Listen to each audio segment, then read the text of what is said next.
thing we'll do before we get into calculus proper is to do a little review of pre-calculus so that we're all on the same page as we continue. So that's why this first unit is called Functions, a review of pre-calculus. And first we'll look at the beginning idea of a function and start with the definition of a function. So, the idea before I write down the definition is the following. And I'm hoping you've seen this before so that this will be a reminder. Remember how functions can be schematically drawn. If this x is a value that goes into a function, we often write functions like this. We say this f represents the function, it takes a value x and produces a value we call f of x.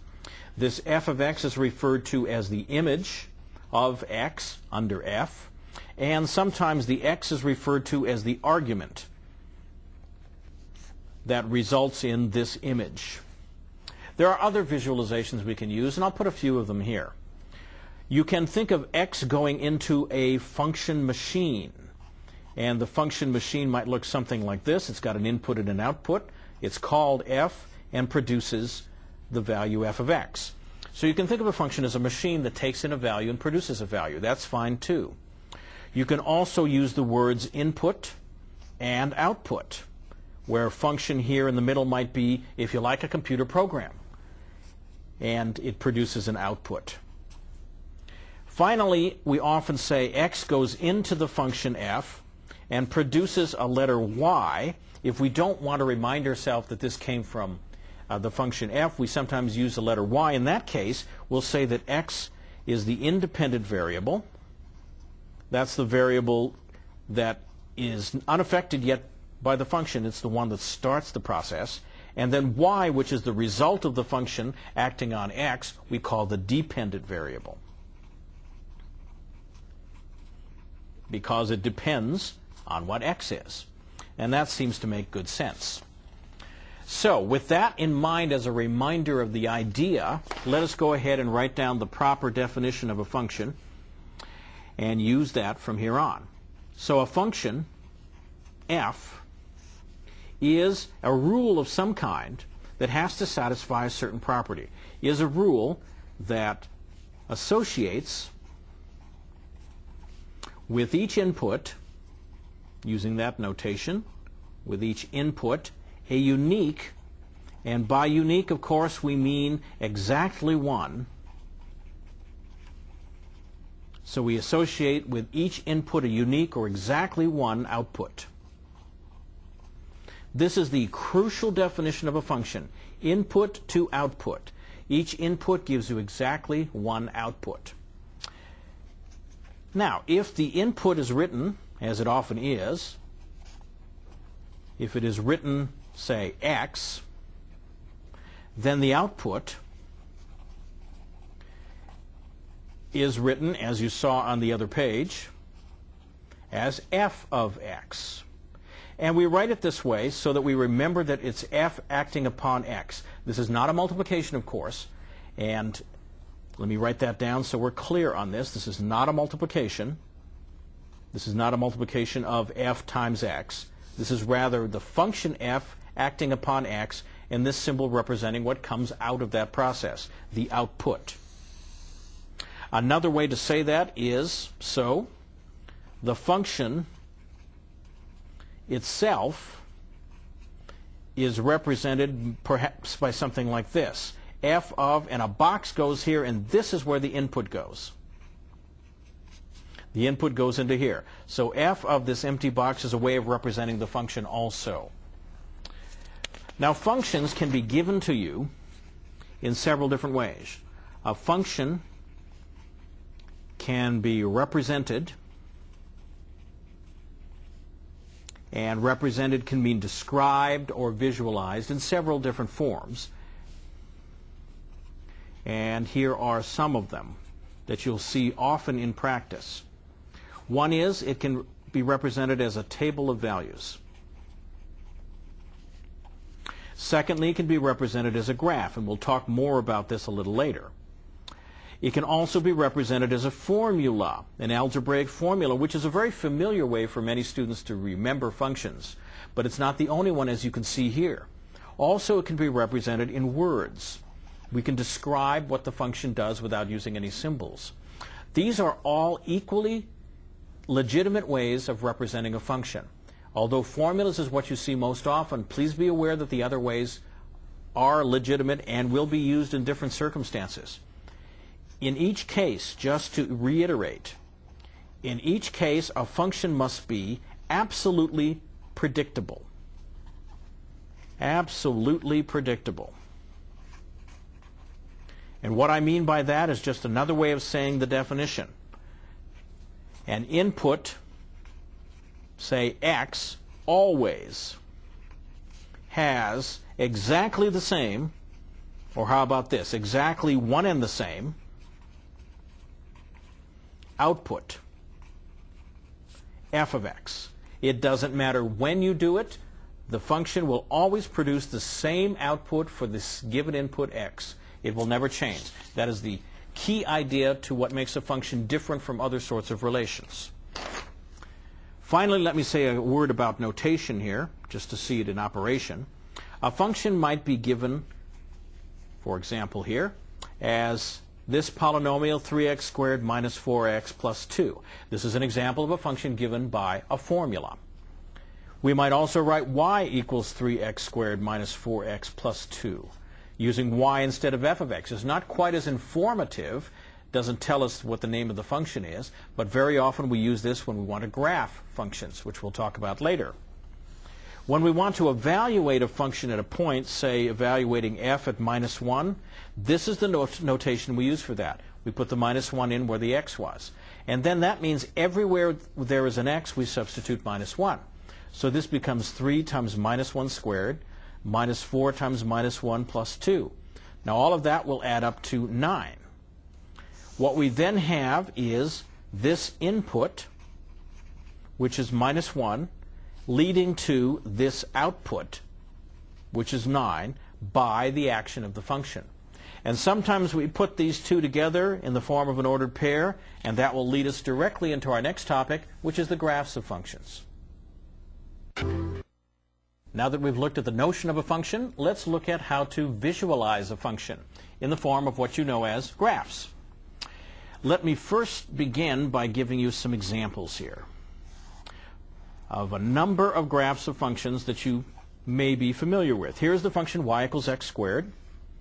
Here is another function, which is the y equals x function, the line through the origin. Here is another function that will become very important for us. It has the vertical line in the center is what we call an asymptote, and this is the function y equal 1 over x. And here perhaps is another example where it starts at the origin and goes off to the right like this. This is the function y equal the square root of x, which we can also write as x to the 1/2.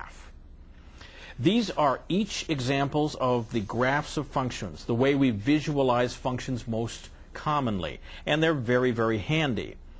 Notice that in all of these pictures, each x value was what we previously called an input. Each x value is associated with exactly one y value. And that was what we previously called an output. For example, if we have an x value here in the x squared picture, there is exactly one y value here associated with it. And that's, of course, because when you graph, you have x squared as the coordinates of that point. So you need an x value and the y value. X squared, of course, is y here. The same thing for all these others. If we pick an x value, notice that above it, there's only one y value. Above this previous x value, there's only a single y value. Anywhere along this function, there's exactly one y value above it. Here, there's exactly one, or sometimes, if we pick an x over here, there is no y value.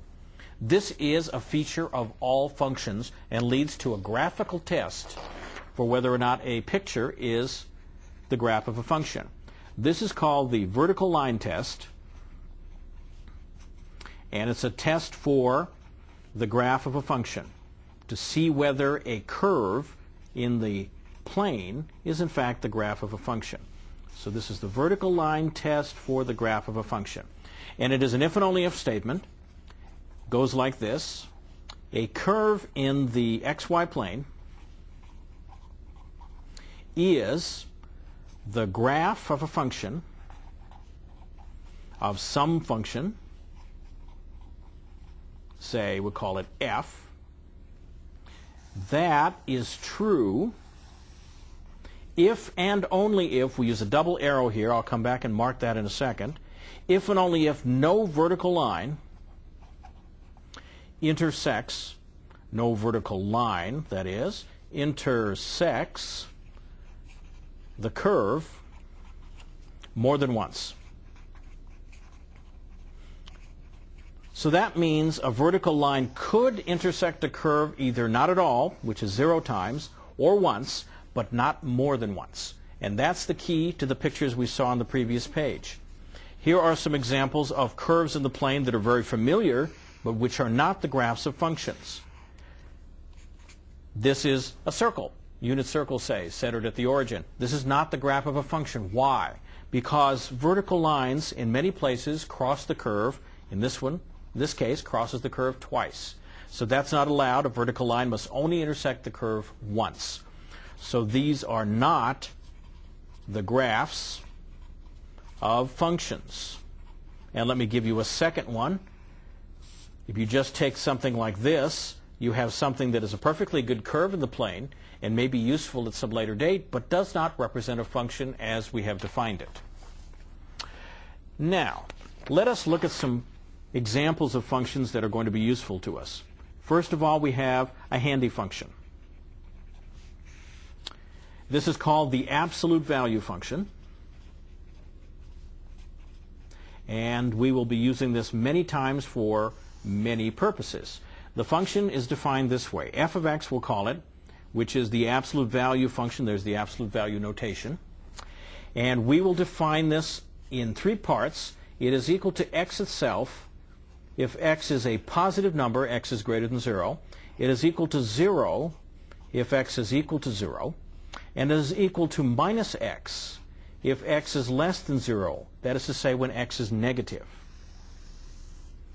The graph of this function is one that's very well known. It's simply a 45-degree V with its nose down here at the origin. So this would be a line where the slope is equal to 1, and this line here on the left would be one whose slope is equal to minus 1. This is the origin point here, and the features of this curve are that if you have a point 2 here and a point minus 2, their absolute values are identically the same. The absolute value of 2 and minus 2 is exactly equal to 2, and you can see this in this graph. A couple of other notes about the absolute value function. It is helpful to note that algebraically, the absolute value function allows you to write the square root of x squared as a single object, the absolute value of x. Because when you square a number, remember the minus sign is removed, it is gone, it's destroyed, and then when you take the square root of that positive number, you only recapture the positive square root, which means this number, whatever it is, will always be positive, and that will be the absolute value of x. That's very, very handy in calculations. Lastly, let me point out something that students need to be aware of. Here I have written minus x. Be careful. Minus x is not negative here, because x is less than 0. X is negative, so minus x is in fact positive, which is what the absolute value should produce. In general, when you see a negative in front of a variable expression, you have no idea whether that expression is positive or whether it's negative. You have to know something about the variable. In this case, we do. But in most cases, you should find out before you assume that this is a negative number. In addition to the absolute value function, functions of other sorts can also be defined in pieces. Now, these come up often enough and are called piecewise defined functions that we ought to take a look at one. So here's an example. F of x equals, and we'll define this in 3 parts, so 3 pieces. First part, it will be 0 if x is less than or equal to minus 1, we'll define it to be 1 minus x squared if x is caught between minus 1 and 1, and we'll define it to be x if x is greater than or equal to 1, writing it in that fashion. This part of this expression here defines the domain of f, and that's how these piecewise functions are organized. The domain is here. This is the functional value on those domain strips. And I will explain what I mean by strips in a moment, but you see the function is divided up into parts that are less than minus 1, between minus 1 and 1, and greater than minus 1. That means when we look at a picture of the function, if we mark minus 1 here and 1 here and draw vertical dotted lines, what we see is that the plane is divided up into 1, 2, 3 big strips. And on each strip, the function is different. On the strip for x less than or equal to minus 1, the function is 0. So it's 0 here, going off to the left forever. We'll skip the middle one for a moment and look at the one at the other end. If x is greater than or equal to 1, the function is x. So let's see. At 1, x would be a height of 1 and go off at this 45-degree direction.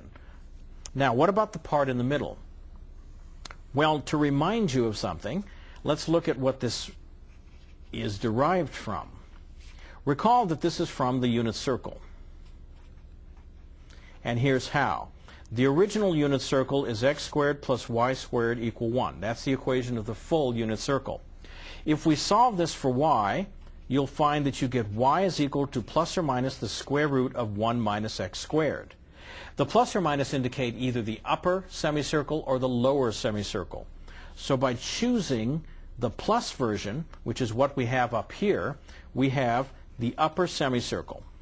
And the reason that we need to distinguish the two is that the semicircles individually are graphs of functions, but the circle itself, as we saw, is not the graph of a function. So that graph will be a graph that looks like this with an open hole at this end, because the function is at 1 is defined to be x up here, which is 1, which is this point. There's no hole, there's a hole there, so there's no point there. And there's also a hole here, but you can't see it because it's filled by the 0 from the previous part of the function.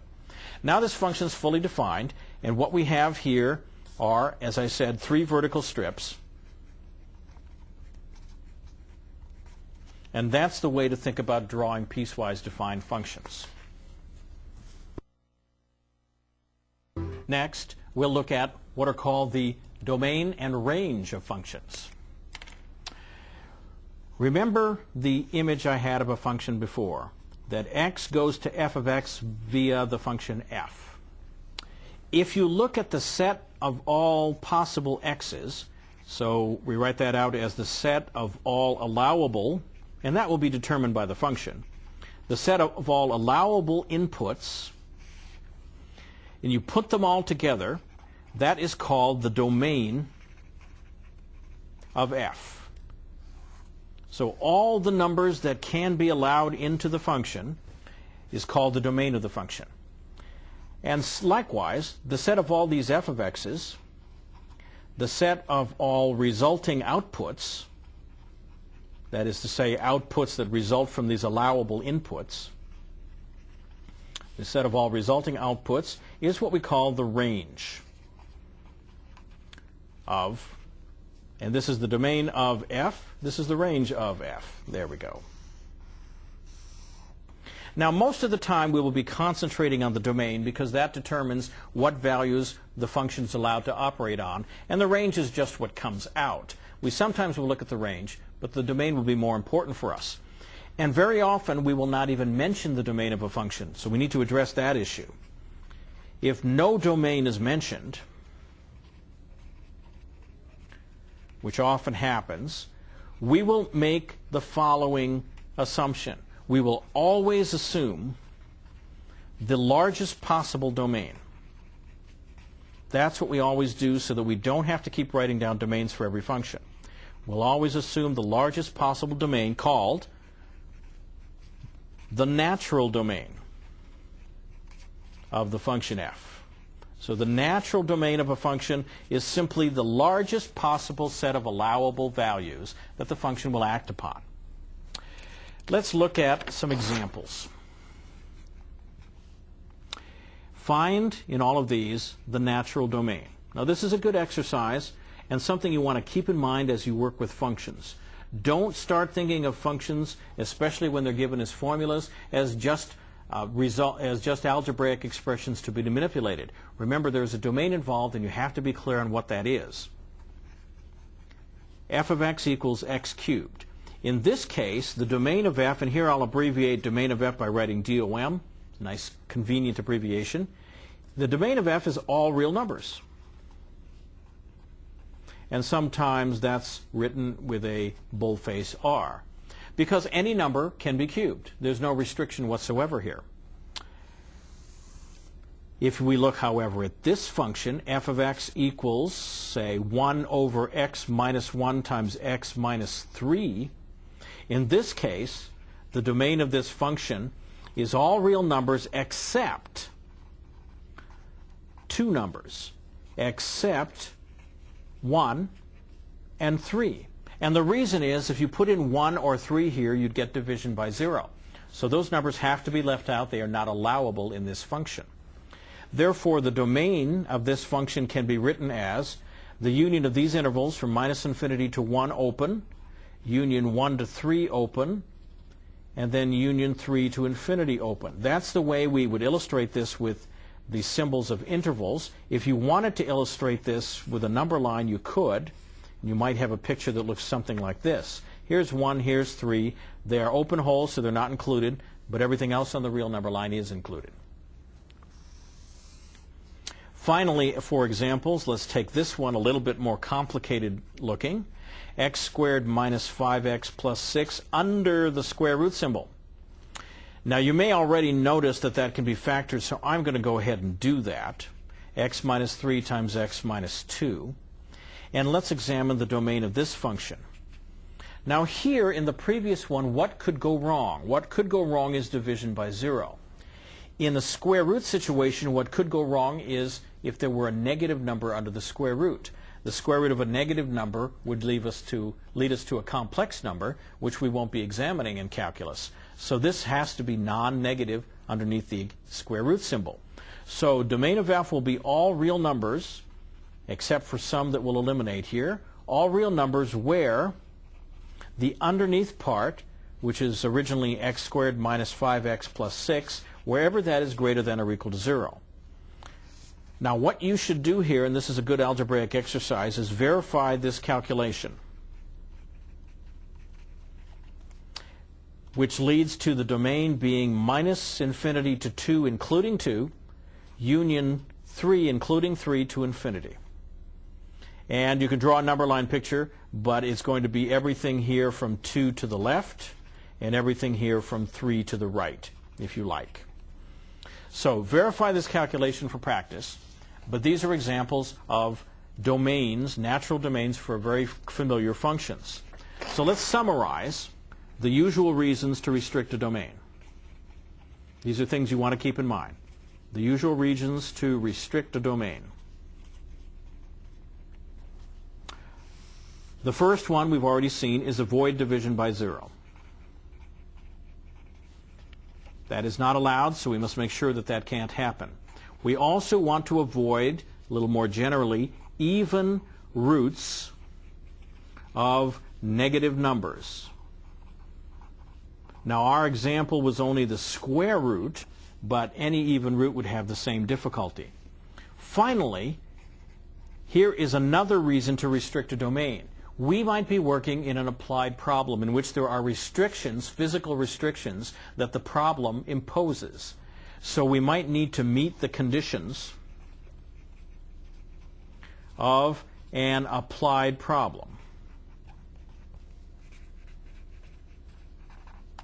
For example, in an applied problem, you might be working with a length or an area. Those numbers have to be 0 or positive. They can never be negative. Also in a problem, you might have minimum or maximum values that are determined by the physical situation. You can't go larger or smaller than a certain number because of something happening in the problem. That would be a restriction that we can't mathematically define, but you'll have to get from reading the problem. The other two are very easy to observe, these mathematical restrictions. Division by zero, you just look in the quotient. Avoiding even roots of negative numbers is also straightforward. So keep these in mind as you look at domains. Now for a couple of exercises. The first one is the following. Compare the natural domains of the following two functions. F of x equals x squared plus x over x plus 1, and g of x, the other function, which is just the function x. Give those a try. Something to be aware of in finding the natural domains of these functions and then comparing them. Let's see what we have. First thing is, let us observe in the first function, f of x. Certainly you see that there's an x in both of the terms of the top, and so you would be tempted to factor that out, and you should. So if I write this as x squared plus x over x plus 1, I can factor an x out of the top and get x times x plus 1 over x plus 1. Now, this is where you have to be careful. The naive student might say, well, x plus 1 over x plus 1 is 1, and I will remove that so that f of x becomes x, which is the same as g of x, and then conclude that the two functions have the same natural domain. But that would not be correct. The reason is x plus 1 has a variable in it. Because it has a variable, it might possibly be 0 sometime. And if it's ever 0, dividing 0 over 0 is not going to give you 1. And of course, it is 0 in one case. It is 0 when x is equal to minus 1. So what happens? In fact, the function x has two parts. It's equal to x if x is not equal to minus 1. If you don't have minus 1 for x, then this cancellation is indeed correct. However, if x does equal minus 1, the function f is undefined. It has no value whatsoever, which means the domain of the function f is equal to everything in the real numbers except minus 1. So you could write it this way as two open intervals, or you could draw it this way in the number line as this is minus 1. It is everything except that number. That is different from the domain of g, which is all real numbers, no gaps, because you could put minus 1 in here and get back minus 1, no difficulty. So this is a warning to be careful when you have quotients and not to cancel without thinking. For a second problem, let's look at one that's a bit more elaborate and takes a bit of time to write out. And it is a nice long word problem, you might say, that will allow you to think about several things. So here we go. A company has adjoined a 1,000 foot squared rectangular enclosure, so think of a yard or a pen, enclosure to its building. Okay, we are told that three sides of the enclosure are fenced in.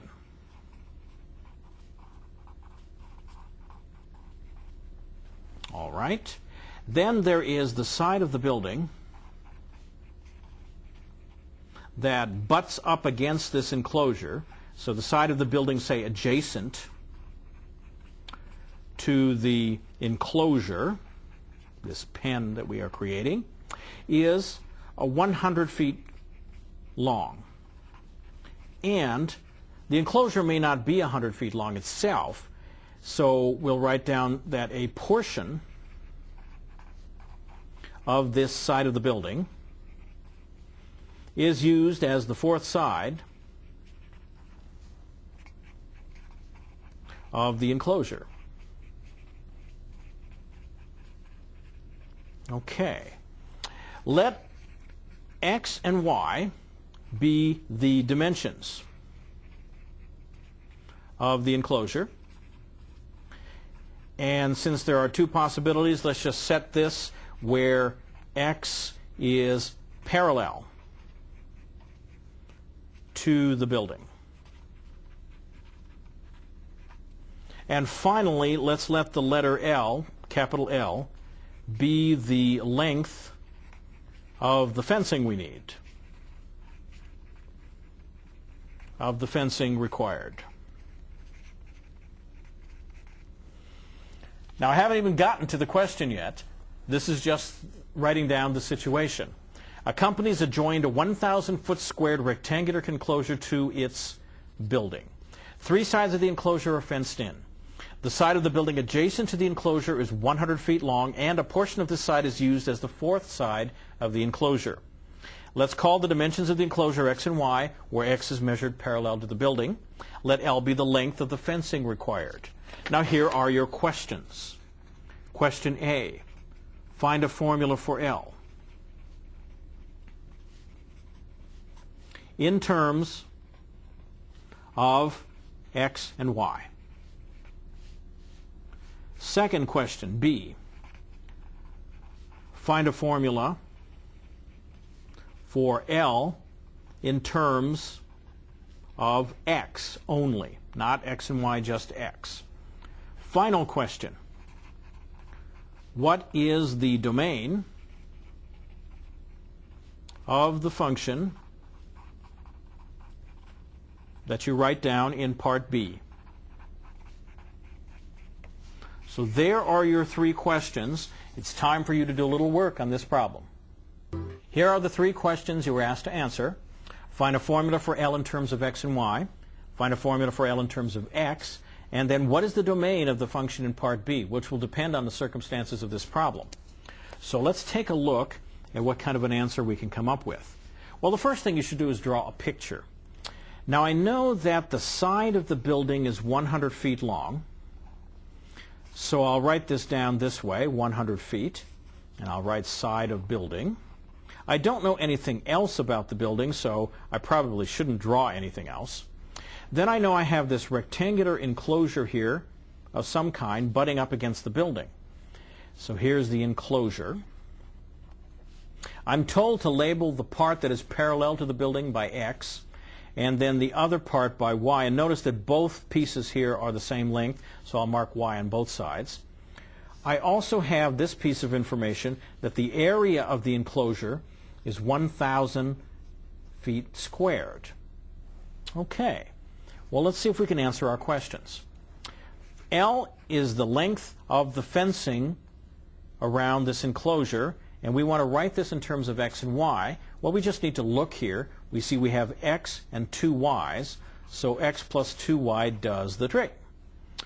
Part B, we want to write the same L, the length of the fencing, but we don't want to use Y.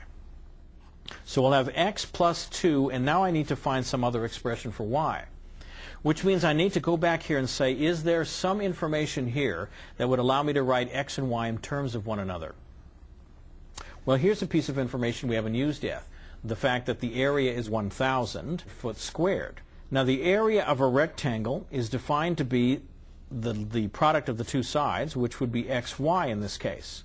XY, of course, is given to be 1,000. So there we are. We can write Y as 1,000 over X, and then substitute that down here and get 1,000 over X. So now we have L written in terms totally of X. Finally, we want to find out what the domain of L is. Well, before I write anything down here, let's make a few remarks. First of all, X cannot be 0. Why would that be? Well, look up here. X times Y has to be 1,000. If X is 0, that would make this side 0, and that wouldn't happen. So X certainly cannot be 0. X can't be negative. Why is that? Well, that's from the circumstances of the problem. There's no mathematical reason why X can't be negative. But in the problem, notice that X represents a length, and a length is either 0 or positive, but never negative. So here's a restriction that's determined by the problem, not by the mathematics. Finally, this picture also suggests that X is the length of the enclosure in this direction. The side of the building is only 100 feet, and this has to butt up against it. So the largest x could be would be 100. So x has to be less than or equal to 100, also determined by the problem. Putting these all together tells us that the domain is going to be 0 to 100, 100 here, where 100 is included. So it can be 100 feet, or it can be anything bigger than 0 but not 0. So that is the domain for this function. Those are the x values that are allowed. So these are the allowable x values. And I hope that you found this problem intriguing, as I did.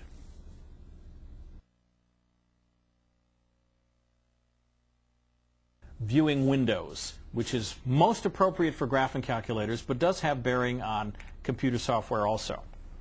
Viewing windows means that whenever you produce a graph on a piece of technology, you can only look through a given window, the window that the software or the graphing calculator allows you to look through. What we do in the way of marking this is we call this, say, the AB by CD window. Now, what is the definition here? This is considered to be the closed interval AB horizontally, and this is the closed interval CD vertically. Then the four corners are labeled by whatever points are necessary here. If this is AB and this is CD, that makes this upper point AD. The one to the right will be BD. The one to the lower left will be AC. The one to the lower right will be BC. This is horizontal first, vertical second. That's the way it's always done. Now, this is general. On calculators, what you'll find is that the A and B and the C and D that define a window actually have different terminology. So you might find, for example, this is fairly common, although every calculator is slightly different. This is common on the TI calculators. You might write X min and X max for instead of A and B by Y min and Y max. So this is the X minimum, which is this point here. This is the X maximum, this point. Y minimum, this height. And Y maximum, this height. So these seem to be very natural choices and are used fairly commonly. Now, there is the problem with a window of choosing a window. And it is important to do it well. And sometimes you can use the calculus to decide what points ought to be in the window, and sometimes you have to just use what knowledge you have of algebra. But in every case, you need to be careful what window you choose, and not always choose the window that's oriented around the origin. That may not be where the function is most interesting. Let me give you an example of what I'm looking at. Suppose we have a function like this. So it might look like something like this. And suppose we have a window, like this window that I bring up here. Now, if I look right there, the function is fairly nice and smooth. It has a nice concave up-looking figure. If I look around the origin, I see nothing at all, so I would see no graph of the function. If I look over here to the right, I find out that the function has many ups and downs that I didn't see in other windows. So depending on where you look, you are determined, what you see is determined by the window you choose. So you want to make sure that you choose a window that reflects as much of the graph as possible. And sometimes you can't do that. You'll have to take separate windows with separate scales. But that is something you want to check every time you look at choosing a window. You're probably familiar with the very useful feature of graphing calculators and software that you can zoom in and out. Well, when you zoom in and out, you have to be careful, and here are a couple of notes on that. Let's take an example here. Suppose we have the function y equals x to the fifth times x minus 2, and you'll want to look at this on your own graphing device. Let me draw two pictures now. Here is picture number 1, and here will be picture number 2. And both of them, we'll imagine, are centered on the origin. So these are windows that are centered on the origin. And both of them go from minus 5 to 5 in the x direction. And here is the graph of the first one. And here is the graph of the second one. Now my question is, which is the graph of y? Now they look very different. This one seems to be flat and just goes back up. This one comes down as flat and then it has a little dip below. So they're certainly different graphs. Which one would be the graph of the function y, do you think? Well, it turns out that the answer is both. They are both the graph of this function. They are simply zoomed in different ways. This first one, actually, the window is minus 5, 5 by minus 1,000, 1,000. The next one is minus 5, 5, of course, by minus 10, 10. In the first one, you zoomed out so far that you've lost all the structure in here. You're just too far away to see what's going on. In this one, you're close enough that you can see this little dip, which is completely gone here. That is the advantage and the disadvantage of zooming. You have to know enough about your function so that you don't miss out on detail like this. That's where the calculus can come in to help you find and locate this detail so that you can find a window good enough to show what you want to see. And in this case, this is a better window than this one is. But sometimes you'd actually need both because there might be features here that would disappear at this scale. So knowing that, keep in mind that zooming is something to be careful about. Finally, there's some common errors you should be aware of when you use graphing technology. Errors in resolution. One of them is, if you look at the aspect ratio, you might have a distortion. And mathematically that doesn't really matter, but psychologically it does matter. For example, suppose you're interested in graphing a circle which is centered at the origin and has radius, say, 5, just to make it large enough. If you had two pictures like this, here's the first one, centered at the origin. Here's another one, also centered at the origin. Then this is what you'd like your picture to look like, an actual circle. Here, you might have this picture also, which is exactly the same thing as it turns out, except that the window is different. Minus 10 to 10 by minus 10 to 10. This is a perfectly standard window where you're going 10 units in each of the four directions, both x and y. Here, in order to get this to look like a circle, we have to change the orientation. The actual window has to be from minus 17 to 17 by minus 10 to 10.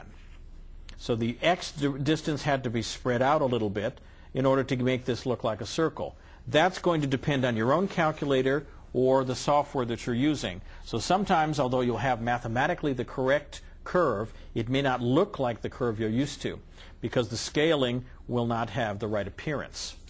Here's another thing that can go wrong. Pixel problems is one way to put this, nice and simply. And the problem is that pixels, especially on graphing calculators where they're so large, can leave gaps, apparent gaps, in curves. Here's what happens when you look at a screen with pixels.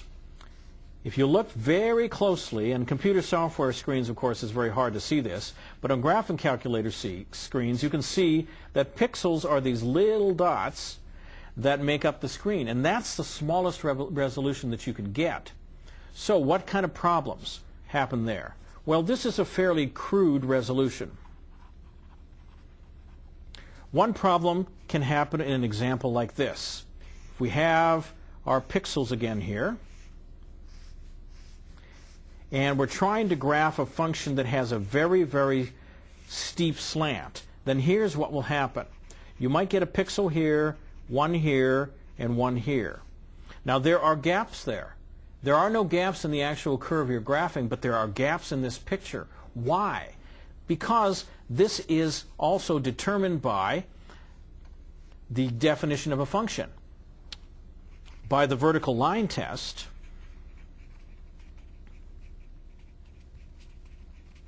A function, which is what the calculator is trying to graph, a function only allows at most one pixel,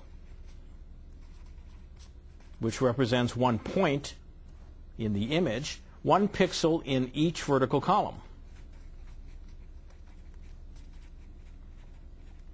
Because the vertical line test has to be satisfied for a function.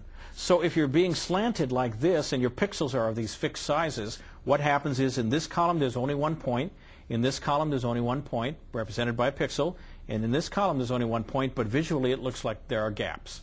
So you should be aware of that when you're using a grapher. Here is another thing to be aware of that often happens. Sometimes you have line segments appearing that you didn't intend. False line segments. Now there are ways to get around this, but you should know mathematically that these are not correct and be suspicious of them when you see them. So here's an example, and I'll draw both the way it should look and the way it might look if you're not careful. Suppose you have a curve that has an asymptote here, and I'll draw this so it comes out of the space, so you see that that's not part of the graph. This is something I added in order to see the asymptote. What will often happen is this.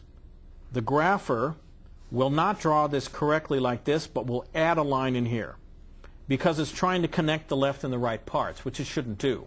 So this is a false line, a line that should not be there, but which the grapher will put in. So you have to know mathematically that this makes no sense. It is a nice way of representing an asymptote, but it is not part of this curve and should not be there. So you have to remember that graphers suggest correct graphs, but will often be in error if you look too closely, if you look at the details. So use graphers wisely, understand the mathematics.